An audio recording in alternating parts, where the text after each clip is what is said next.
আমার আপারা ভাইয়ারা, তোমরা কেমন আছো সকলেই? আজকে এইচএসসি রেজাল্ট হয়েছে। তোমরা যারা ফেল করেছো তাদের কোনো টেনশন নয় না, কারণ জীবনে পাস ফেল থাকবে, এটাই স্বাভাবিক। আর যারা উত্তীর্ণ হয়েছে অর্থাৎ পাস করেছো তাদের জন্য শুভকামনা, যারা ফেল করেছো তাদের জন্য শুভকামনা। কথা হচ্ছে তোমরা অতিরিক্ত টেনশন করার কোনো দরকার নেই, কারণ হচ্ছে যে ফেল আসবে। ফেল না হলে কিসের স্টুডেন্ট? ফেল না হইলে কিসের স্টুডেন্ট? অবশ্যই ফেল হবে, ঠিক আছে? এটা মনে করবা যে তোমাদের জন্য একটা সুযোগ, একটা অতিরিক্ত সুযোগ আসছে আর কি।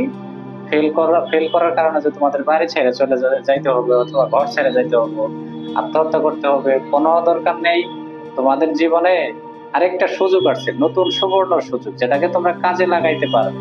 আর যারা ফেল পাস করেছে তাদের তো আলহামদুলিল্লাহ, তারা পরবর্তী স্টেপে যাবে, পড়াশোনা করবে। আর যারা পাস করেছো, তোমরা এমনটা ভাইবো না যে তোমরা পাস করেছো মানে সব পেয়ে গেছো হাতে হাতে। কখনো এটা ভাবার সুযোগ নেই, কারণ হচ্ছে যে তোমরা কেবলমাত্র তোমাদের সামনের দিনগুলো রয়েছে, তোমরা ভালোভাবে পড়াশোনা করবে, ঠিক আছে? তোমাদের ভবিষ্যৎ এই রেজাল্টের ভিত্তি দিয়েই তোমাদের করতে হবে। আর যদি ভাইয়ারা আপুরা, তোমরা যারা পাস করছো, তোমরা যদি এই যে সারাক্ষণ মোবাইলের বোঝা দিয়ে মানে পইরেই থাকো, মোবাইল নিয়ে পইরা থাকো, তাহলে কিন্তু তোমাদের ভবিষ্যৎ অন্ধকার, ঠিক আছে? আর যে তোমরা যারা ফেল করছো তাদের কিন্তু দোষ আসলে আমি বলবো তোমাদেরও আছে, তোমাদের বাবা মা গার্ডিয়ান যারা আছে তাদেরও আছে, শিক্ষক মহল যারা আছে তাদেরও আছে। কারণ হচ্ছে যে তুমি যে ফেল করছো না, এর পিছনে আসলে একার অবদান না। কারণ হচ্ছে যে তুমি হয়তোবা তুমি তোমার পড়াশোনার প্রতি টাইম দিতে পারো নাই, মনোযোগ দিতে পারো নাই। আর এর দায়বদ্ধতা কি শুধু তোমার? অবশ্যই না, এর দায়বদ্ধতা তোমার গার্ডিয়ানের আছে, তোমার শিক্ষকের আছে। কারণ হচ্ছে যে তারা হয়তোবা তোমাকে ফলো করে নাই, মানে দেখাশোনা করে নাই।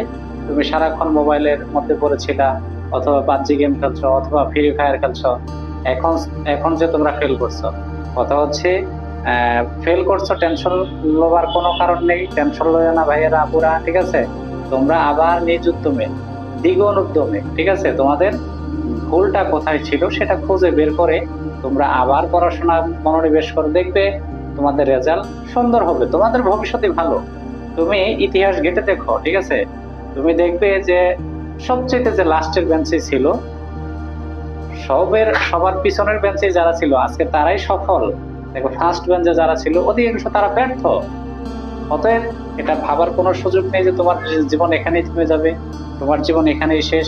এটা ভাবার কোনো সুযোগ নেই। তুমি এখান থেকে তোমার ভুলগুলা কোথায় ছিল সেটা বের করে তুমি তোমার কাজকে এখন থেকে শুরু করে দাও, দেখবে তোমাদের রেজাল্ট আরো ভালো হবে, সামনের আরেকটা সুযোগ আসবে। আর যে ব্যক্তি যে